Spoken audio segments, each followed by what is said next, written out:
The story starts, and we see a woman. She was sitting at the dining table. She suddenly saw an old woman in front of her. The woman had completely white hair and wore torn, shabby clothes, like a beggar. She kept staring at the woman intensely.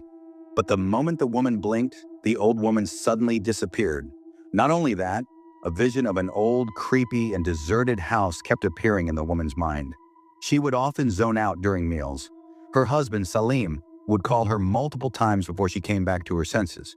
The woman told Salim that she had seen a strange old woman with white hair on their wedding day too, someone she didn't know. Salim said he had never seen such a woman, but the strange thing was that the same woman had started appearing in her dreams as well. Around the same time, Salim received a phone call from his ancestral village. He was informed that his Aunt Meha had recently passed away and that he needed to return to the village for the funeral. Just then, the call got disconnected, but immediately afterward, another call came in. This time, the caller ID showed his aunt's name. Salim was shaken. He hesitantly answered the call, and on the other end, it was indeed his aunt's voice, asking him to go to the back room and worship the items kept there. Salim hid his fear and said nothing to his wife, deciding to go to the village alone. Although his wife wanted him to stay back and complete their pre-wedding photo shoot first, Salim said that his aunt was the closest person to him and he had to perform her last rites. The next day, Salim reached the village. He went into the room behind the old house and lit an incense stick in front of a woman's photograph. Her name was Meha. That was the same room she had lived in when alive. As he was offering prayers, Salim felt as if a shadow had just passed behind him, but when he turned around, he saw nothing. Meanwhile, his wife had a strange dream. In the dream, she found herself in the same old house, where she saw a coffin, and inside it, Salim was lying. Terrified, she woke up and immediately called Salim, but there was no response from the other end. A frightened Tasya immediately sets out for the village.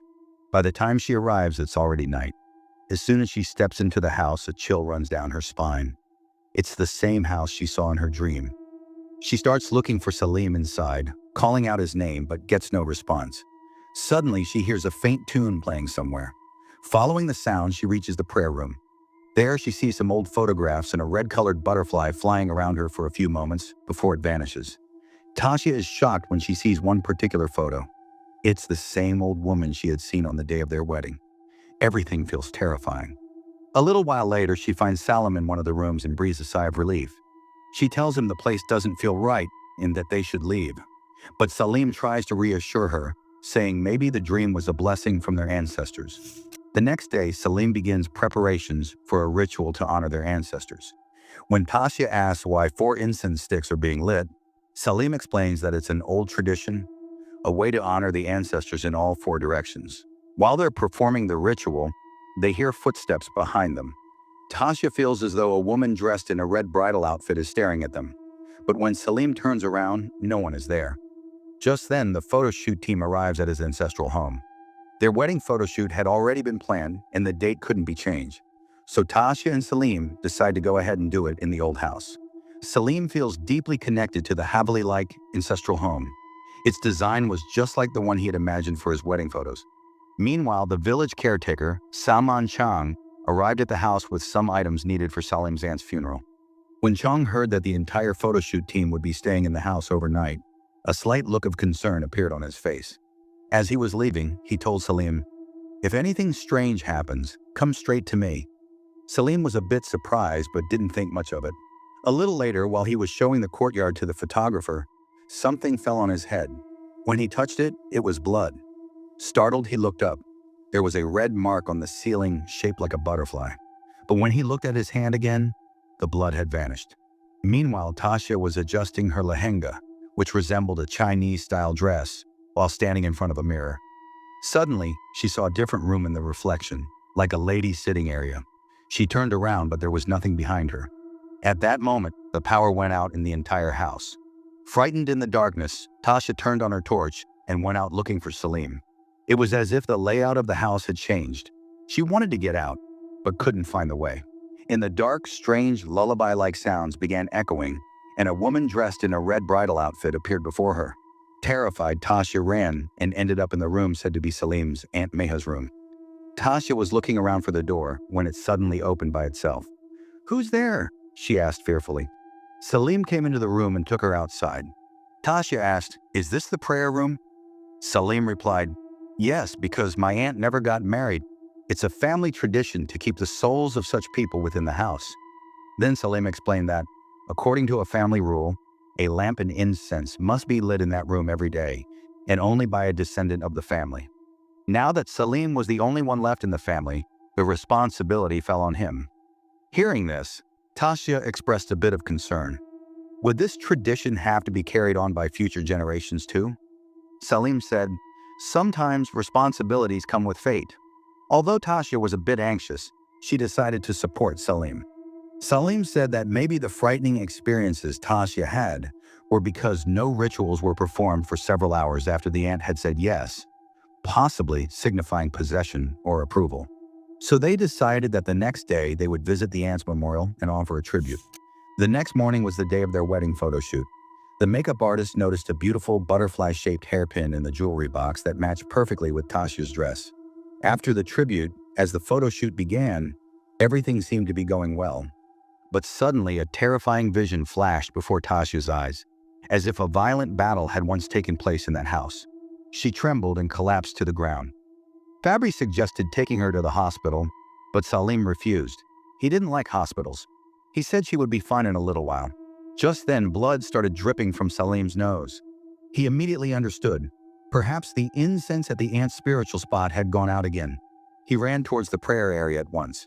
Meanwhile, a member of the photo shoot team was printing photos. That's when he noticed a third shadow standing behind Salim and Tasya in the pictures. Everyone present in the house began seeing strange shadows. The makeup assistant started feeling that there was something ominous and unknown in the mansion. He kept muttering that he needed to leave immediately. At the same time, Tasya's sleep was disturbed by a tune playing from an old gramophone. She slowly got up and walked toward it. Just then, the same music started playing behind her. As she turned around, she saw Meha, who had died years ago, standing in front of her. Out of curiosity, Tasya followed her into a room. As soon as she entered, Meha's shadow suddenly disappeared, but the music still echoed in her ears. Tasya felt the sound was coming from behind the wall. She gently pressed her ear to it. Salim immediately took a hammer and broke the wall, revealing a hidden room. Inside that room lay Meha's corpse. Next to her body was a small box. When Salim picked it up and opened it, it contained a pair of wedding rings. Just then, a red butterfly flew out from Meha's mouth and started fluttering above her body. Now everyone sat down to discuss why the corpse had been hidden in that room. Salim, the only surviving heir of the family, was also unaware of the mystery. He told everyone that he would properly perform the last rites the next morning. However, Harja was completely unwilling. He said he had only come for the photo shoot, not to bury a corpse. He insisted that he would leave the house immediately, but Fabry and Aran expressed their willingness to help and said they would assist in burying the body. Salim was moved by this gesture, but he said that according to the village customs, burying a body at night is considered inauspicious. That's why this task will be done in the morning. Harja didn't listen to anyone and quietly packed his things and left overnight. Meanwhile, Meha's fingers were suddenly seen moving. The next morning, Tasya lit incense sticks in the name of Salim's ancestors. But she mistakenly lit 8 incense sticks, while Salim had already said that according to tradition, only 4 should be lit, 1 for each direction. After the prayer, as soon as Tasya placed the incense sticks aside, Aran arrived there. Elsewhere, Salim and Fabry dug a grave for Mai and performed her final rites by placing her in a coffin. Salim even placed that box in the coffin so that her soul could rest in peace. Everyone thought that now things would return to normal. But who knew the real horror was only just beginning? That very night, Aran once again heard the same song coming from Meha's room. He quietly went inside and saw Tasya standing motionless in front of a picture of Ha. Her eyes were vacant and her face completely lifeless. He kept calling her name, but she gave no response. He now understood that Tasya was in danger. He immediately went to the village and sought help from Chang. After hearing everything, Chang said in a serious tone, "A very powerful spirit resides in this mansion. There's something unusual about this old house, an eerie heaviness and a suffocating energy." Chang said that a special ritual was needed to bring peace to the spirit residing in the house.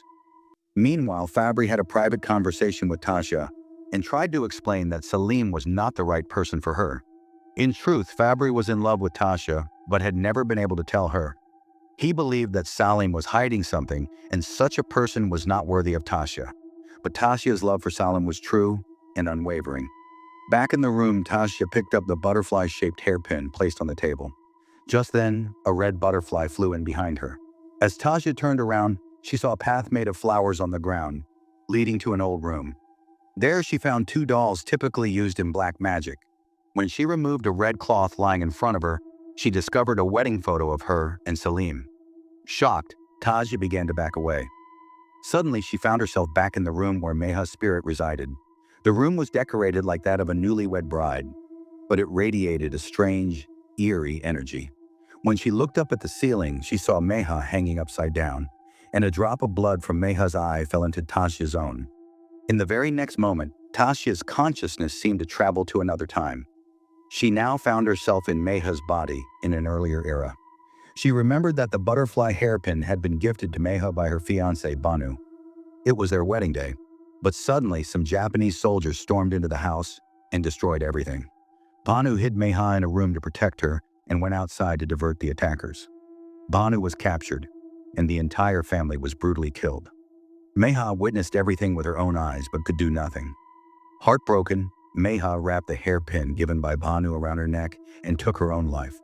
Tasya now felt a deep heaviness in her heart, as though Meha's spirit was merging into her own body. She was about to take her life with the same hairpin when Salim arrived just in time and stopped her. It became clear to them that Meha's soul would only find peace once her incomplete love story was fulfilled. Perhaps then there would no longer be a need to burn incense daily. At that moment, the makeup artist Aaron arrived with a man named Chang.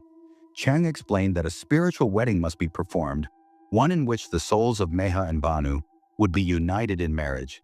But the problem was that Banu's spirit was not appearing. Then Chang suggested that someone would have to go to the other world and bring Banu's soul back. Tasya took this responsibility upon herself because she had seen Banu. Meanwhile, Salim and Fabri were supposed to get Meha's ashes and the box containing the rings ready, which were necessary for the wedding. But as soon as Salim got distracted, Fabri attacked him from behind and knocked him unconscious. He wanted to forcibly take Tasya away. On the other hand, through the ritual, Tasya reached the other world. There she saw many souls. All of them had died in that war or attack. They were calling her by name. But Tasya remembered what Chang had told her. No matter what happens, don't look back. Meanwhile, Fabri also attacked during the ritual. But just then, Salim regained consciousness and knocked Fabri out. Tasya had now reached near Meha's spirit in a coffin. Suddenly, Banu's spirit appeared there. Following Chang's instructions, Tasya held Banu's hand, burned a paper with a written chant, and created a path for Banu's soul to return to the living world. When Tasya returned from the other world, she saw that Salim had performed a spiritual wedding between Meha and the love spirit Fabri. Salim had put the rings from the old box on their hands, but Tasya became extremely angry about this because Meha's spirit had always wished to marry her fiancé Banu, not anyone else. Now the problem was that Chang had passed away, and the process to bring Banu's soul into this world was left incomplete. In such a situation, Salim thought that if Meha's spirit found a companion, perhaps everything would be okay. But Tasya opposed this. Salim was now exhausted. He didn't want future generations to keep living in that mansion, performing rituals daily and sacrificing their lives. At that very moment, Fabri regained consciousness. He attacked Salim with a chair and knocked him to the ground. Just as he was about to strangle Salim, the entire room was suddenly filled with red light, like some ominous force had entered the space. Terrified, Fabri picked up a nearby candle, but what he saw in front of him shook him to the core. Tasya was standing upside down, and she was no longer Tasya. The spirit of Han had possessed her. When he turned around, even Salim had changed. Now the soul of Banu resided within his body. Suddenly, Irene and the police arrived. But the scene they witnessed was utterly horrifying. Fabri lay dead on the ground. The ring was missing from his finger, and Salim and Tasya had vanished. Moments later, two butterflies, one white and one black, were seen fluttering near the mansion. It is said that Salim and Tasya had relinquished their physical forms and, along with the spirits of their ancestors, had become eternally bound to one another in a new form, as butterflies. This entire tragedy unfolded because the ancestors of the family, in their pursuit of fulfilling their own desires, made the future generations a sacrificial offering. With this, the story ended here. Let me know your thoughts in the comments section. Subscribe to this channel for more horror stories like this.